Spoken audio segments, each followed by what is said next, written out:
Ade Clewlow, who is a former British Army colonel. He joins us now live from Winchester in the UK. Colonel, good to have you on the show.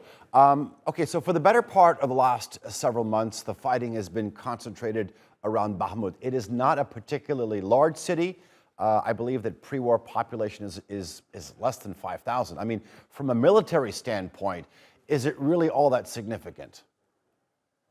So I think the city is a little bit bigger than 5,000. The numbers, I have different numbers, but as you say, is it really significant? So as a strategic location in day-to-day life in a non-war scenario, no, it's not particularly. But if you look at where we are in terms of the war that Russia is waging in Ukraine, Bakhmut has become an extremely important location for the Russians to secure. Not that they need genuine news to be able to inform their population that they're making progress, but they can, if they were able to secure Bakhmut, they would then be able to use that as some sort of success story, because the Russian forces have been very short of positive news to be able to share. But from a Ukrainian perspective, it's been said many times that Bakhmut is not a particularly strategically important location. However, Zelensky and the Ukrainian forces defending so valiantly the city, that they are not going to want to lose that. And so they will be doing everything that they can to hold on to it in advance of a potential spring offensive in the next few weeks. So I think it's become a microcosm of the war, and so that's why both sides, particularly the Russian side, are making it to be such an important potential victory for them. Colonel, let me ask you about this expected Russian spring offensive. I mean, especially with these newly recruited and trained fighters on the Russian side. How do you expect things to play out?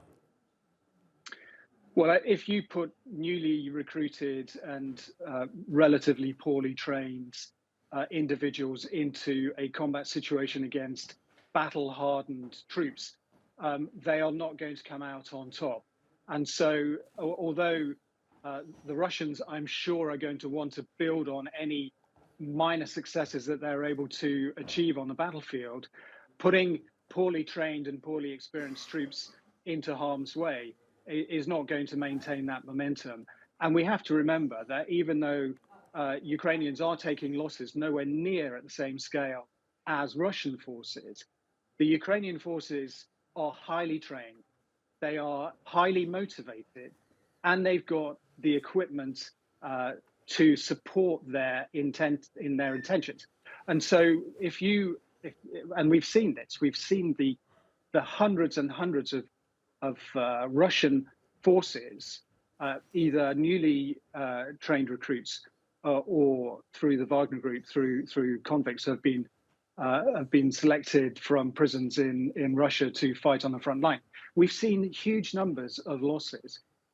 Ukrainian troops will take great heart, not because of the number of people who are losing their lives, but because they know that they have got the superiority on the battlefield and the skills and the experience to be able to push back any sort of offensive that the Russians are going to try and put together. But the Russians, as we know, I mean, they have proved themselves to be fairly poor at gaining ground, and so I think this will give the Ukrainians heart.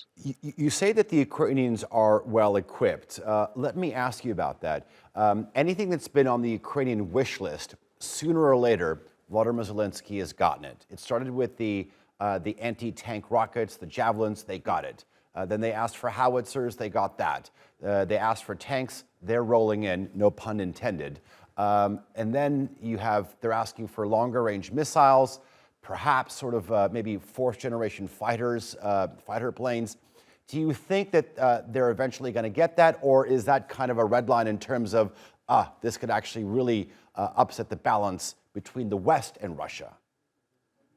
Well, I think eventually most forms of weaponry will find themselves into the onto the battlefield. And as you just set out there, we've seen examples of that over the last 12 months. And as you say, and tanks are on their way as well.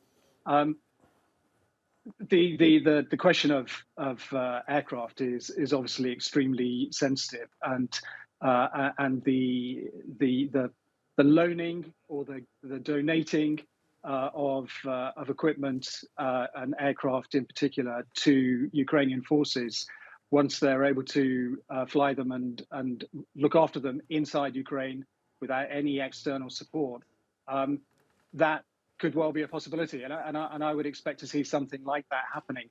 Mm-hmm. NATO's role in this and the use of NATO equipment to support Ukrainian forces is now that line has been well and truly passed. So I think what we would just need to be very cautious of is that we are up against, we being those countries who are supporting Ukraine. Putin is a leader who is not necessarily making very sensible decisions. And so we just need to be careful that we don't, through the use of Western technology, back him into a corner. I think that would be potentially a very serious mistake for the West and for Ukraine to make. Okay. Colonel Ade Clewlow, thank you very much for joining us here on the NewsHour. I do appreciate talking to you. Thank you very much, sir.